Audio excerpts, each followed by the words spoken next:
ইমানের কিছু শাখা রয়েছে, ইমানের কিছু প্রশাখা রয়েছে।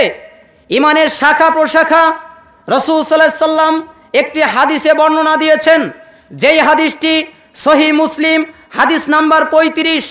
আন আবি হুরায়রা রাদিয়াল্লাহু আনহু قال قال رسول الله صلى الله عليه وسلم।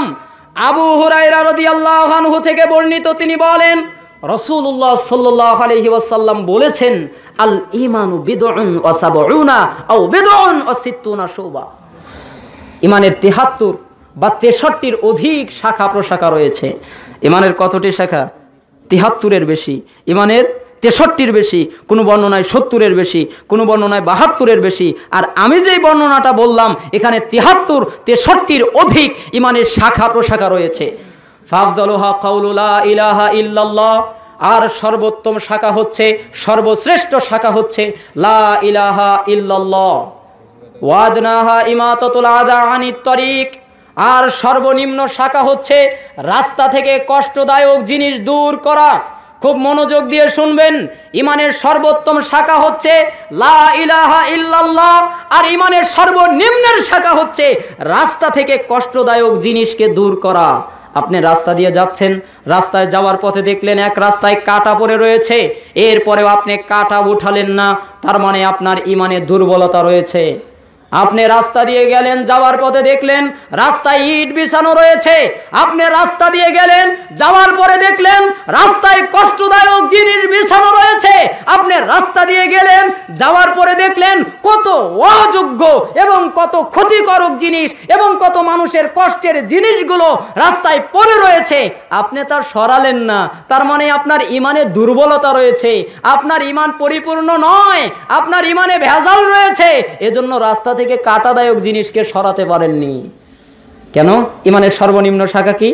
রাস্তা থেকে কষ্টদায়ক জিনিসকে দূর করা। তো আপনি যদি দূর না করেন, আপনার ইমান আছে পরিপূর্ণ? ভেজাল আছে কিছু। কি আছে? ভেজাল। আমার কথা কি বুঝে আসতেছে? বুঝতেছেন? বুঝবেন, কিন্তু খালি শুনলে এ কান্দে শুনে ও কান্দে বের করে দিলে হবে না, বুঝতে হবে। এখানে কি সর্বনিম্ন শাখা হচ্ছে রাস্তা থেকে কষ্টদায়ক জিনিসকে দূর করা। ওয়াল হায়াউ শুবাতুম মিনাল ঈমান। আর লজ্জাটাও হচ্ছে ঈমানের একটি শাখা।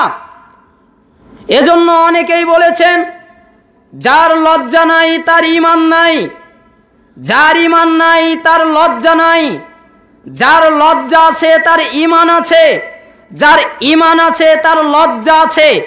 যেই মহিলারা বেহায়া বেপর্দাভাবে চলাফেরা করে, ওর লজ্জা নাই, ওর হায়া নাই, ওর ঈমানও নাই।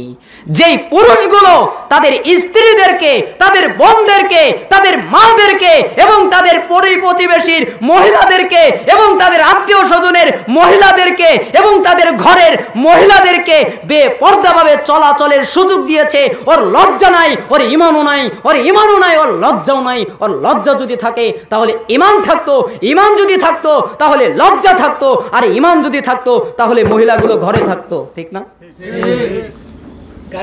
লজ্জা হারিয়ে গেছে, সব লজ্জা বেঁচে দিয়েছে। এখন তো লজ্জা পাওয়াই যায় না।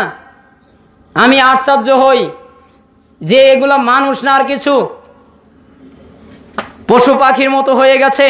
পশু পাখির যতটুকু লজ্জা আছে এদেরও ততটুকু নাই।